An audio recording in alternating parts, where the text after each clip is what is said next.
여러분이 잘 아시는 성경 부분입니다. 베드로가 이제 고넬료의 집에 들어가서 유하면서 말씀을 전할 때 나타났던 환상의 모습, 장면입니다. 우리 같이 9절에서 16절까지 말씀을 교독해서 한번 읽어보도록 하겠습니다. 이튿날 그들이 길을 가다가 그 성에 가까이 갔을 때에 베드로가 기도하려고 지붕에 올라가니 그 시각은 제6시더라. 그가 시작하여 보자니 사람이 주저할 때에 황홀한 중에 하늘이 열리며 한 그릇이 내려오는 것을 보니 큰 보자기 같고 내 귀를 메어 땅에 들이었더라. 그 안에는 땅에 있는 각종 네발가지 짐승과 기는 것과 공중에 사는 것들이 있더라. 또 소리가 있을 때 베드로야 일어나 잡아먹으라 하거늘 베드로가 이르되 주여 그럴 수 없나이다. 속되고 깨끗하지 아니한 것을 내가 결코 먹지 아니하리이다. 또 두 번째 소리가 있을 때 하나님께서 깨끗하게 하신 것을 내가 속되다 하지 말라 하더라. 이런 일이 세 번 있은 후 그 그릇이 곧 하늘로 올려져 가더라. 제가 다른 본문을 여러분들에게 공독해드리도록 하겠습니다. 오늘 주보에는 나오진 않았지만 본문이 연관되는 거기 때문에 아마 들으시면 금방 어떤 본문인지 아시게 될 거예요. 레위기 11장입니다. 11장 1절에서 24절까지인데 그 중에서 첫 1절, 8절까지를 제가 읽어드릴게요.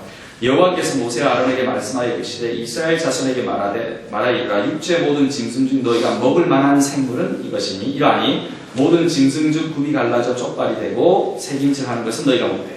새김질하는 것이나 굽이 갈라진 짐승 중에도 너희가 먹지 못할 것은 이러하니 낙타는 새김질을 하되 굽이 갈라지지 아니하였으므로 너에게 부정하고 사반도 새김질을 하되 굽이 갈라지지 아니하였으므로 너에게 부정하고 토끼도 새김질을 하되 굽이 갈라지지 아니하였으므로 너에게 부정하며 돼지는 굽이 갈라져 쪽발이로되 새김질을 못하므로 너희에게 부정하니 너희는 이러한 고기를 먹지 말고 그 주검도 만지지 말라. 이런 것들은 너희들에게 부정하리라. 그리고 9절에는 물에 있는 것들 내서 얘기하고요. 13절에는 날아다니는 새들의 존재에 관해서 얘기를 해주고 있습니다. 참고로 여러분들에게 말씀드렸어요. 오늘 본문은 정말 굉장히 재밌는 기사입니다. 오늘 베드로가 혼자 기도하고 지붕에 올라갔어요. 한참 기도를 하고 있는데 피곤도 하고 배도 고팠던 것 같습니다. 그러니까 먹을 게 보이지요. 그래서 비몽사몽간에 의식이 없는데 그 앞에 이상한 비전이 보인 거예요. 하늘에서 보자기 같은 것이 내려왔는데 그 안을 들여다보니까 온갖 더러운 짐승이라는 것들은 다 있었습니다. 모든 종류, 포유, 곤충, 조류 모든 것들이 다 섞여 있었어요. 금방 우리가 레위기를 통해서 읽었던 것처럼 유대인들한테는 정결법이라는 게 있었습니다. 정결법이나 특이한 법이 있었는데 그것은 더러운 것과 깨끗한 것을 구분합니다. 부정한 것과 정결한 것을 구분합니다. 그리고 유대인이라면 이 법은 반드시 지켜야 합니다. 이 정결법은 금방 우리가 들었던 레위기에서 출발합니다. 그래서 레위기 11장에 보게 되면 저희 읽었던 것처럼 당시 유대인들은 이런 종류의 모든 짐승들을 부정한 것으로 여기는 것뿐만 아니라 보지도 만지지도 못하게 했습니다. 왜? 부정한다고. 그래서 레위기의 표현이 이해가 됩니다. 가증한 것으로 여기라. 이런 표현이 나와요. 레위기는 모든 짐승들에 관해서. 그래서 철저하게 뼛속까지 유대인인 베드로는 이 짐승들을 보고 놀라는 것이 이해가 가는 거예요. 이렇게 더러운 부정한 짐승들을 나보고 그것도 먹으라 라고 하다니. 이것은 마치 우리 경건한 우리가 기도를 막 하고 있는데 갑자기 하늘에서 쭉 하고 뭐가 내려가 딱 보니까 씨바스니까 위스키병이 내려온 거야. 그러면서 갑자기 먹으라 그러는 거예요. 그럼 우리가 팔짝 놀라잖아. 아니 하나님 웬 술을 마시라고 나한테. 이런 상황하고 비슷한 거라고 보시면 돼요. 다 끊었는데 하나님 왜 이러십니까 갑자기. 제가 그거 근처에 간다고 하면은 남들이 저보면 어떻게 할까요? 이런 어떤 좌불안석의 상황. 그런 불안하고 끔찍한 마음, 그런 기분들일 거예요. 베드로가 도마뱀, 개미, 진해, 까마귀 등등 그런 구약이 금지한 것을 보았을 때에 더 나아가서 그것을 먹으라는 명령을 들었을 때에 그래서 어떻게 보면 그 황당한 그 상황이 눈에 선한 거예요. 구약에서는 왜 이렇게 깨끗한 동물들과 부정한 동물을 구별했을까요? 우리 현대적인 입장에서 보게 되면 좀 이상하지 않아요? 여러 가지 의견이 있을 수 있습니다. 돼지고기를 먹지 말라 그랬더니 우리 삼겹살 너무 좋아하는 민족인데 돼지고기를 먹지 말라 그랬던 이유는 이렇게 어떤 사람들이 이렇게 풉니다. 거기에서 나오는 뭐 병균, 선모충병이라든가 뭐 이런 위험이 하나님 너무나 현명하셔서 그것을 미리미리 말씀하셔서 경고하셨다. 조개를 먹지 마라. 조개 같은 거. 왜냐하면 조개 안에서 가끔씩 발견되는 세균들 있으니까 하나님께서 미리 알아서 던지셨다. 까마귀 같은 것은 죽은 사체를 먹는 동물이니까 먹지 마라. 더러운 바이러스로 옮길 수 있고 여러 가지 과학적이고 의학적이고 그런 여러 가지 이유를 달아서 하나님은 지혜로우신 분이었어 라고 얘기할 수 있어요. 그런데 토끼, 낙타, 당나귀 이런 것들을 다 일일이 이유를 붙여가면서 이해하려고 하면 참 이해하기 힘들어지는 거예요. 어쨌든 이런 어떤 음식을 구별하는 전통은 아직도 남아있어가지고 요즘도 유대인들도 커셔라고 그래서 따로 푸드 섹션이 있습니다. 부정한 것으로부터 만드는 그 과정부터 철저하게 법률을 규례를 지켜서 만드는 그런 음식이 자이언트라든가 이마트 가면 따로 구분이 되어 있잖아요. 그럼 유대인들이 많은 지역에 가거든요. 그런 음식을 먹기도 합니다. 근데 조금만 살펴보면 이런 동물들은 고대인들이 조금 우리 합리적으로 보게 된다면 이런 동물들은 고대인들이 정해놓은 어떻게 보면 동물 분류법 중에서 좀 어긋나는 측면이 있기 때문에 그랬어요. 좀 비정상적인 측면이 있었던 것을 우리가 보게 됩니다. 이런 분류가. 예를 들면 물고기는 비늘과 징너미를 가진 것으로 이해했던 아주 고대인들, 옛날 사람들한테 조개와 뱀장어는 잘 안 맞는 거예요. 뱀장어는 비늘이 없잖아요. 그리고 조개 같은 경우는 분명히 바닷속에 있는 건데 징너미 같은 게 또 없잖아요. 새는 날도 되어 있는데 창조의 법칙상 날개 있는 타조는 또 못 날잖아요. 또 이상한 거예요. 이게 비정상적인 겁니다. 육식동물은 인간을 제외하고는 나머지는 다 네 발로 걸어야 돼요. 고대인들의 이해에 의하게 되면. 그러나 뱀, 진해는 아예 다리가 없거나 너무 많은 거예요. 그래서 탈인 겁니다. 가축은 발굽이 갈라지고 색임질을 해야 하는데 소, 양, 염소, 돼지는 그렇지가 않은 거예요. 그러므로 고대인들의 부정한 것들, 그 분류법에는 어떻게 보면 원래 주어졌던 그 이해에서 벗어난 비정상적인 것이라는 그 인식이 뒤에 있는 것이었어요. 자, 그래서 비정상적인 것을 금지했던 고대의 전통을 우리가 성경복음을 통해서 레위기를 통해서 어느 정도 이해를 했다고 보면 그 이해한 원칙을 오늘날 사람들한테 한번 적용시켜 봅시다. 레위기 21장 17절에서 21장 17절을 보도록 할게요. 거기 보게 되면 재밌는 표현들이 나옵니다. 21장 17절에서 20절입니다. 제가 읽어보겠습니다. 아론에게 여호와께서 모세에게 말씀하여 이르시되 아론에게 말하되 이르라 누구든지 너희 자손 중에 대대로 육체에 흠이 있는 자는 그 하나님의 음식을 드리려고 가까이 오지 못할 것입니다. 자, 하나님 전 근처도 가지도 못합니다. 누구든지 흠이 있는 자는 가까이 하지 못할지니 곧 맹인이나 다리를 저는 자나 코가 불완전한 자나 지체가 더한 자나 발 부러진 자나 손 부러진 자나 등 굽은 자나 키 못 자란 자나 눈에 백막이 있는 자나 습진이나 버짐이 있는 자나 우리 아들님이 버짐 생기는데 버짐이 있는 자나 고환이 상한 자나 제사장 아론의 자손 중에 흠이 있는 자는 나와 하나님께 화제를 드리지 못할지니 그는 흠이 있은즉 나와서 그의 하나님의 음식을 드리지 못하니라. 정결법이 사람한테 적용이 된 거예요. 고대에서 소경이나 절뚝발이나 코가 불완전하거나 손이 부러지거나 버짐이 있어도 안 되고 색깔이 틀리거나 여자가 월경 중에 있거나 또는 고름을 흘려도 안 되고 즉 다시 말하면 정상적으로 신체가 정상이지 않으면 다 부정한 캐러고리 속에 들어갔어요. 다 부정한 것은 왜 그렇게 생각했냐면 죄의 결과라고 생각했습니다. 그래서 어떻게 했는지 아십니까? 무슨 일이 일어난지 아십니까? 그래서 홀로코스트가 일어났어요. 히틀러가 자기 종족이 가장 우월하다고 얘기했을 때 그것을 가리키고 그것을 실제로 실행했을 때에 유대인의 정결법의 기준에 맞춰서 여기에 걸리는 사람들을 처단하기 시작했습니다. 아이러니하죠. 히틀러가 유대인만 죽인 줄 아십니까? 히틀러는 정신장애자들을 다 모아서 죽였어요. 신체 부자유자들, 동성연애자들 모두 다 불러 모아서 죽였습니다. 왜 그런 줄 아십니까? 아주 구약적인 사고방식으로 그들은 정결하지 못하고 자기들에 비해서 죄의 결과물이므로 깨끗이 청소, 클린징 해야 된다고 생각했어요. 한 10년 전인가 15년 전인가 유고슬라비아에서 인종 청소가 일어났습니다. 전쟁이 붙었을 때에. 그때도 동일한 사고가 있었어요. 우리 인종은 깨끗하고 부정한 인종은 다 없애야 된다는 겁니다. 마을을 쳐들어가서 총으로 다 죽였어요. 인종이 섞인 친구를 다 죽인 겁니다. 머릿속에 정결함과 부정한 것이 극대화되고 극단적으로 가는 케이스가 이런 식으로 나타났던 것을 우리가 역사 안에서 봅니다. 그러므로 이런 어떤 인종청소라든가 이런 어떤 아주 슬픈 역사가 정결함과 순수함을 지켜야 한다는 종교적인 동기 뒤에 숨어 있었던 걸 우리가 보게 돼요. 마음이 아파요. 그렇죠? 제가 왜 기독교를 사랑하며 왜 제가 예수 그리스도를 경배하느냐 하면요, 은혜와 용서로 이 비정상적인 사람들은 정상적인 사람들과 같이 놓았기 때문에 그렇습니다. 그 은혜 때문에 저는 예수 그리스도를 믿는 거예요.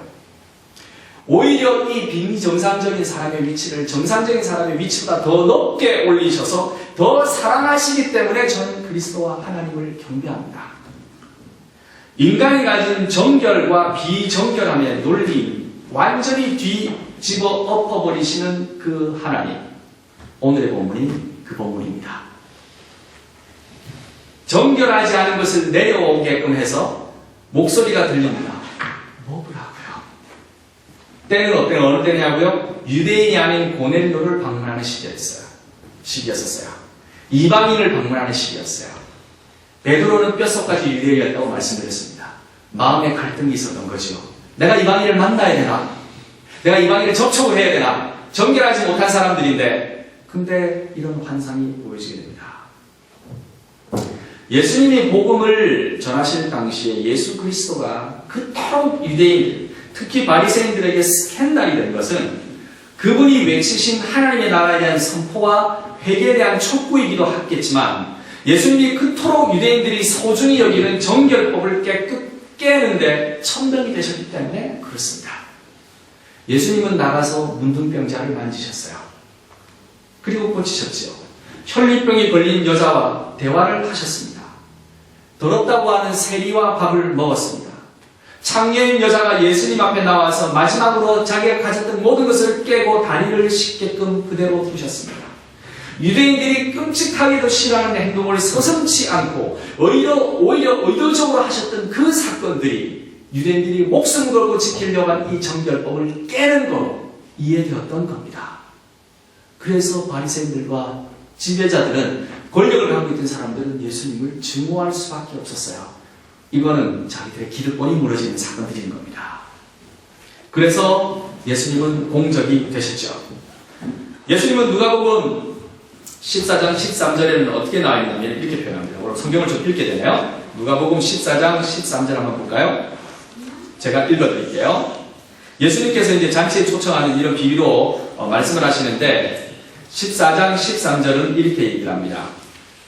잔치를 베풀거든 차라리 가난한 자들과 몸 불편한 자들과 저는 자들과 맹인들을 청하라. 레위기에 맹인은 뭐라고 나와 있습니까? 하나님 앞에 가지도 못하는, 그 전에 가지도 못하는 사람이 있어요. 예수님께서는 뭐라고 말씀하십니까? 맹인들을 초청을 하라고 말씀하십니다. 레위기에는 근처도, 하나님 전에 근처에 가지도 못했던 흠 있는 자들, 죄인들, 외국인들, 이방인들, 이런 사람들이 잔치에 참여할 자라고 예수 그리스도는 선포하시는 거예요. 여기서 우리가 보아야 할 가장 중요한 포인트가 있습니다. 그것은 무슨 말이냐면 그리스도를 따르는 우리들은 은혜로서, 용서로서, 부정한 것이 거룩한 것으로 바뀌어졌다 라는 것을 보았으면 해요. 여러분, 거룩하다는 게 뭡니까? 구약적인 의미에서 거룩하다는 것은 깨끗함을 얘기했을 경우가 많았습니다. 그러나 예수님은 그 거룩의 의미를 정결하고 깨끗하다는 의미에서 완전히 바꿔버렸어요. 거룩한 건 뭡니까? 내가 부른 겁니다. 내가 불러서 예수 하나님의 아들 하나님이 너희들을 불렀다라는 것이 거룩하게 되는 거예요. 구분을 시켜버린 겁니다. 불러내어서 구분시켰다는 분리의 의미로 거룩함을 새롭게 정의 내리셨어요. 이 말은 다시 말해서 나는 아직 구약적인 의미에서 별로 정결치 않은 사람일 수 있는데 그러나 내가 거룩할 수 있었던 것은 그분을 믿음으로 말미암아 그분이 나를 다른 사람과 구분하여 불러주셨고 그분이 나를 은혜로 불러주셨고 용서하셨고 치료하셨고 구분시켜 주심으로 내가 거룩한 자리에 앉게 되었다는 그 사실입니다. 그래서 우리는 새로운 의미의 거룩함을 소유하게 된 축복받는 자리에 우리가 있게 된 거예요. 믿어지세요? 네. 그런 신분의 변화가 느껴지세요? 레위기의 원칙에 따르면 우리는 모두가 다 부정한 사람들이에요. 아마 유대인들은 그렇게 우리를 보고 있을지도 몰라요.